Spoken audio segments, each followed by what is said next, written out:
if you just picked a load of plums at your allotment site, or you've got a friend who's got a plum tree, or you've got one in your garden, here's a nice recipe you could make with some of the plums. It only uses 500 grams, you have to find something else to do with all the other tons of them.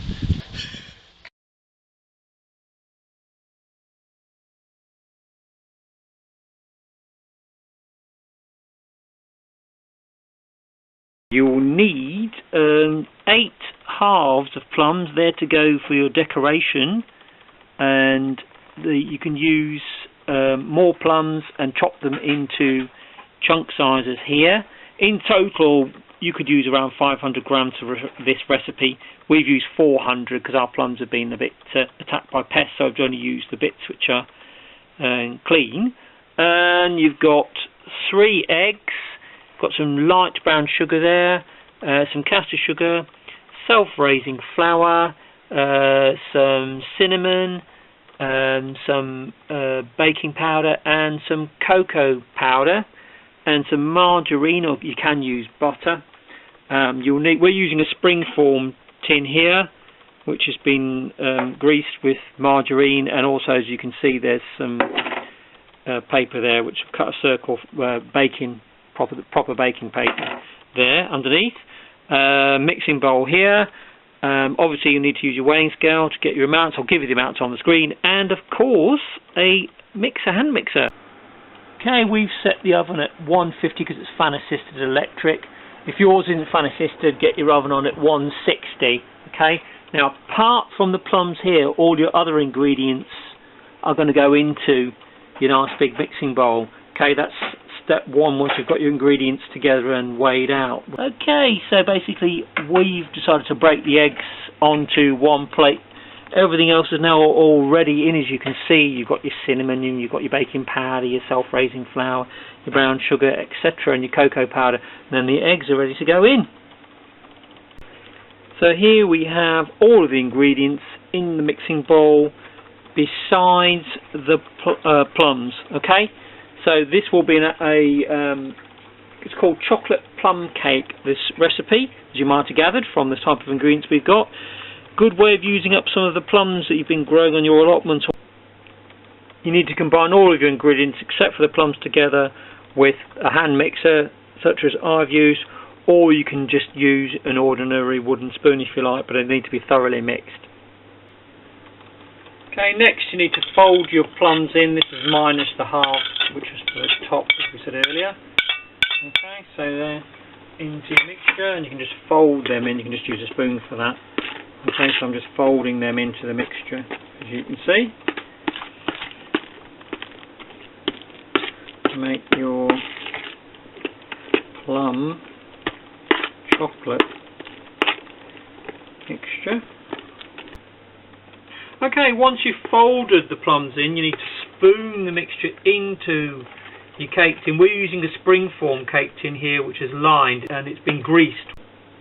Okay, once it's spooned into your springform tin, just use the back of a spoon, like a dessert spoon, etc., and just level it off. Just leveling off here.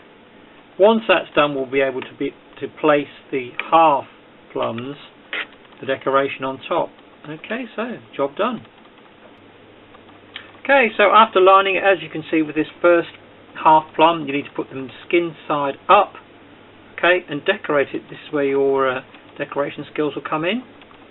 Okay, and I think we've got 8 of these which have been halved, and of course you've taken your stones out and removed any bad bits. Okay. Depending on the juiciness of your plums, you'll need to bake this cake, which is obviously your plum and chocolate cake, for an hour.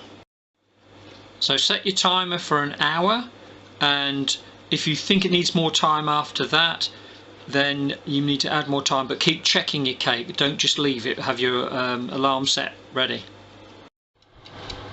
So I've set my timer for an hour. That's as much as it'll go anyway, and I've put the cake there, and it's in the middle of the oven, as you can see, and the temperature on ours fan assisted 150, non-fan assisted 160. Okay, so I'm giving it a good hour to bake this plum and chocolate cake. At just under an hour in the oven, it's time to check this chocolate and plum cake. So by looking at the cake, you can see it's coming away at the sides, and then it's time to do the cook test. So basically I'm just going to use a little cocktail stick, and the idea is of course that you put it in, pull it out and see whether or not there's any mixture on it, and it looks like it's clean through, so no liquid on that. And as you can see, it's risen quite nicely, even covering the half plums put to decorate it on top. So there you go, chocolate and plum cake. Enjoy! Your plum and chocolate cake can be enjoyed warmed up and sliced, and you might want to use some custard or whipped cream or even clotted cream. Or you could just have it cold and sliced, and we've sprinkled some icing sugar on top of it here. It seems to me like a cross between a cake and a pudding almost, because all those plums inside add a moisture to it, and it feels quite moist actually when you press it, but we'll give you the taste test later. And when you're ready, enjoy a nice slice of your plum and chocolate cake. I have mine with a nice cup of tea. Tuck and enjoy. This has got a little bit of Cornish clotted cream and of course some icing sugar sprinkled on top.